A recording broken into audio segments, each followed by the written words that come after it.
What's up, everybody? Welcome back. Thank you so much for taking the time to hang out.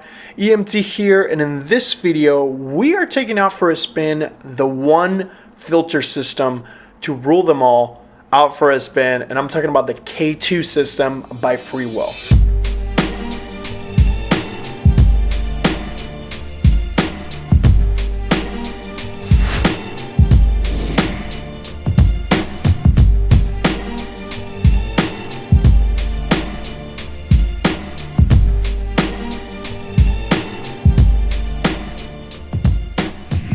Huge shout out to Freewell for sending me these filters for me to test. They have developed a future-proof system, a truly compatible system which fits pretty much any lens that you currently possess, and it's just magnetic. It's a breeze to adjust and get different filters inside this system. The Freewell K2 magnetic filter system will start at $499 US. In the box, you can find the master base, a VND 1-5, which doubles as a circular polarizer, a second VND 6-9 stops, which also doubles as a polarizer filter, a variable neutral density base, and adapter rings for 67, 72, 77, and 82 millimeter diameters, a back cap, a lens cap to be installed on top of the VNDs, and of course this beautiful VND case. Just looking at everything that's included, I think there's phenomenal value packed into this whole system. Even if you go all the way to the high tier end, which is $700, $750, if you were to just simply buy a high quality VND filter, that could set you back, I don't know, $150, $200, $250 on a higher quality one.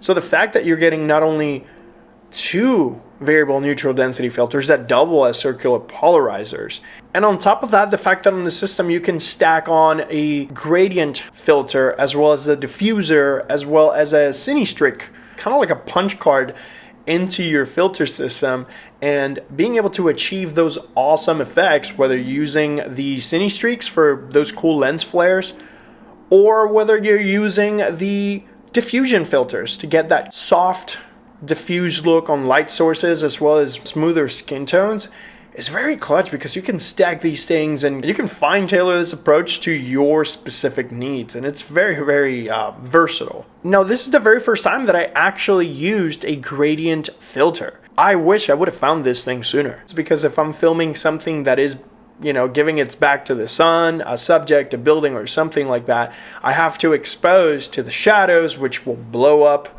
the sky, and I have to find that balance and then fix it in post. There's just no way around it.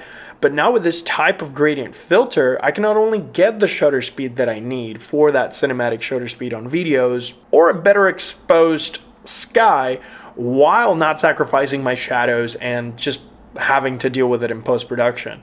Now, if you're new to photography, videography, and or you're new to the channel, you're probably wondering, well, so what? It's a filter. Like why do I need a filter? I just crank up my shutter speed, I just crank up my aperture, lower my ISO, and I'm able to film and get the proper exposure. And you're absolutely right, you can totally do that.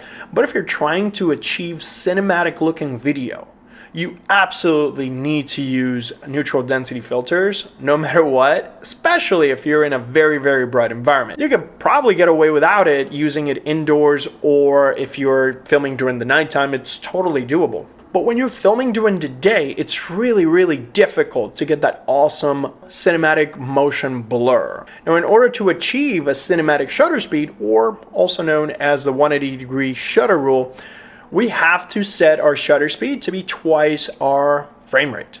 So if you're filming at 30 frames per second, for example, your shutter speed should be 1/60th of a second.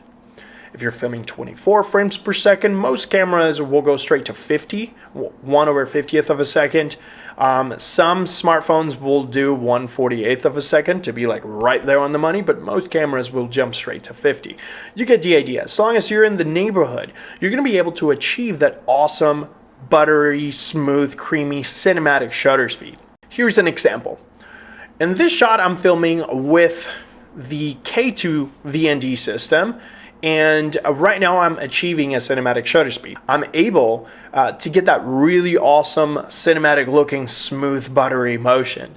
If I pause the frame, you can see that it's a little bit blurry, but we don't perceive that once it's in motion. Now, if I take out the filter, you'll notice that everything's blown up because it's super, super bright. So think of these filters as sunglasses for your camera.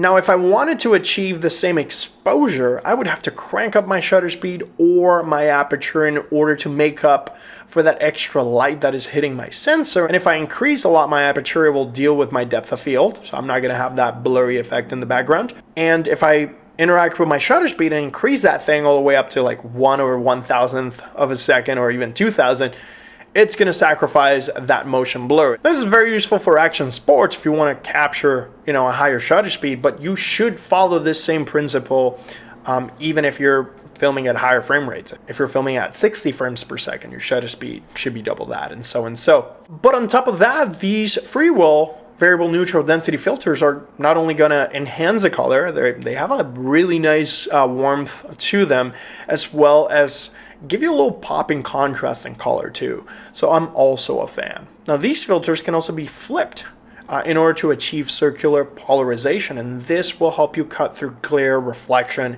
if you're filming or taking pictures of the ocean, the water, or through a glass.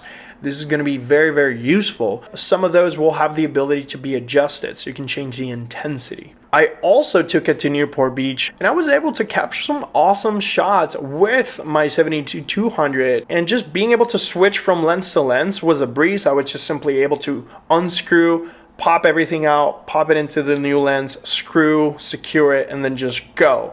And the images that I was able to capture at the Newport Beach Pier were awesome. I was able to not only slow down my shutter speed and get some creaminess in the waves, but also some of the motion blur on the birds, some of the motion blur on the flags, and just being able to mitigate those highlights and just get a vibey shot.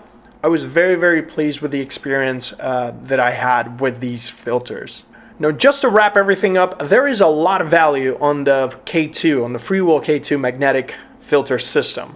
Not only stacking your magnetic VNDs, but also being able to use the gradient, being able to use the mist, being able to use the streak, the cine streak.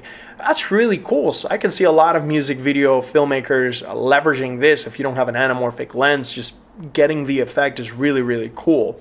And very affordable when you pack everything and just separate it. Let's say if you were to price every single filter by itself, you'll definitely weigh over $1,000. Let alone the flexibility to mix, match, and just simply rotate and take everything out.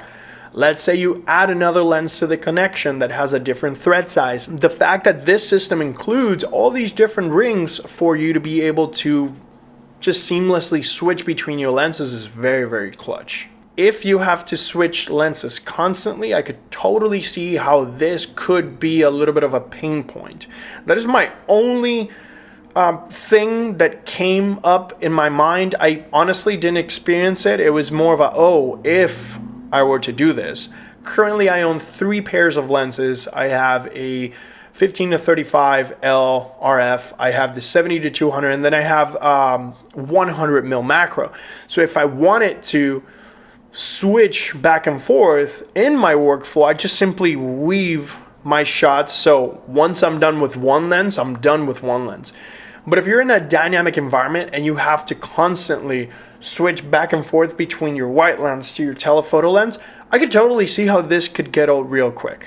What that means is that you could get additional master bases for the different lenses, and then that way, if you're constantly switching between lenses in your projects, then you just simply switch your filters, and that could save you a lot of time. You could also preemptively attach the step-up rings, the rings that go around your threads and your lenses, so you can attach the master base. You could have those already attached to your lenses, and then just simply switch the master base as needed, because it's just a matter of 2-3 twists from the knobs, pop it out, screw it in, and then you're ready to go. But I could totally see if you have a complex workflow that you're reshooting, going back and forth, and you only have the one system and you have not attached the rings to the lenses so the master base can click, I could totally see how the time consumption will go higher if you have to constantly switch back and forth. That's kind of like the only thing. If you're going to the park with your family, if you're going to shoot basic things and you only need the VND and you only have the one lens and the one camera, just leave it on. Leave it on, put it in your bag, leave the whole system on, take it off if you don't need it, put it back if you need it. Save yourself a lot of time. But if you have a project that has a crazy timeline that you're going back and forth because we're just shooting from the hip, let's say there's no storyboarding or anything, we're just figuring things out on the fly, then I could see how that could be a bummer. Other than that, I'm very, very happy and very stoked to continue to use the VND system. It covers so much ground in just such a small package. The quality of the actual filters and the case is second to none. I believe this is like German optics and like some aerospace aluminum, which is, you could totally feel that the package feels high quality. So very, very happy with it. Totally recommend it. The links are down in the description, and thanks again Freewell for sending out these filters for me to try out. But I want to know what you think.